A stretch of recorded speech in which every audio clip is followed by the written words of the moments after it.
Inflation. It's a word that strikes fear into the heart of every Aussie. But what exactly is it?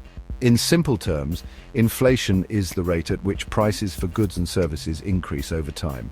When prices go up, our hard-earned dollars don't stretch as far. That means we have less money to spend on the things we need and enjoy. One of the main ways inflation affects us is by eroding our purchasing power. As prices rise, the same amount of money buys us less. This can make it difficult to maintain our standard of living, especially for those on fixed incomes. Inflation can also create uncertainty for businesses. When prices are volatile, it's difficult for businesses to plan for the future. This can lead to lower investment and economic growth. So while a little bit of inflation is normal in a healthy economy, high or persistent inflation can have serious consequences for individuals, businesses, and the overall economy. Keeping a close eye on inflation is crucial, and that's where the Office for National Statistics, ONS, comes in. They're the ones tasked with measuring inflation in the UK. The ONS uses the Consumer Prices Index, CPI, as the primary measure of inflation. The CPI tracks the prices of a basket of goods and services that are representative of what the average household buys. This basket is constantly updated to reflect changing consumption patterns. Now, let's look at the latest figures. In December 2024, the UK's inflation rate, as measured by the CPI, stood at 2.5%. This marked a slight decrease from the 2.6% recorded in November 2024. While any dip in inflation is welcome, it's important to note that prices are still rising, just at a slightly slower pace. Several factors have contributed to this recent easing of inflation. Hotel prices, for instance, saw a decline, and tobacco price increases were smaller compared to the previous year. However, other items in the inflation basket continued to exert upward pressure on prices.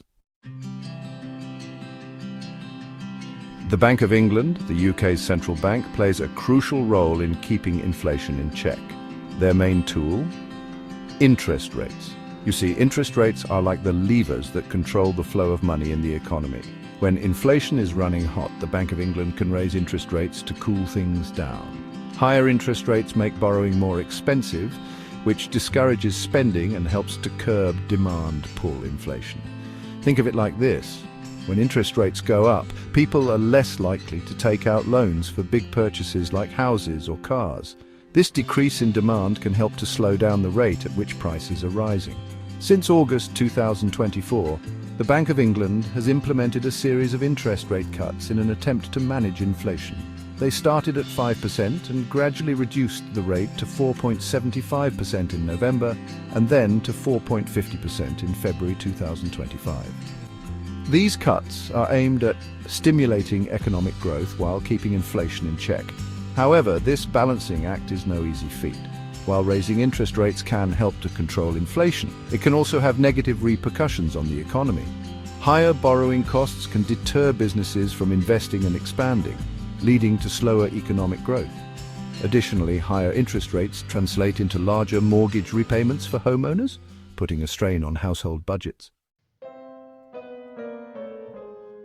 Gazing into the crystal ball of economic forecasts is never an exact science. The Bank of England, in its latest projections, expects inflation to be a bit of a roller coaster ride in the coming months. They predict a rise throughout 2025, peaking at 3.7% between July and September. This upward pressure is attributed to several factors, including anticipated increases in energy prices, water bills, and bus fares. However, the bank remains cautiously optimistic, predicting a return to their 2% target by the end of 2027. This is a bit later than they previously anticipated, highlighting the unpredictable nature of inflation.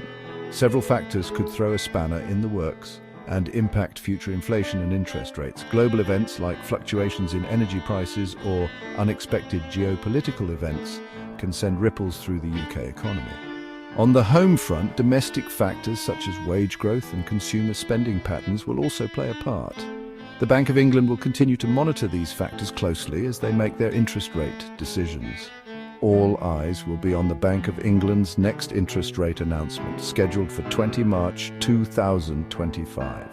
Will they hold steady, hike rates, or surprise us with another cut?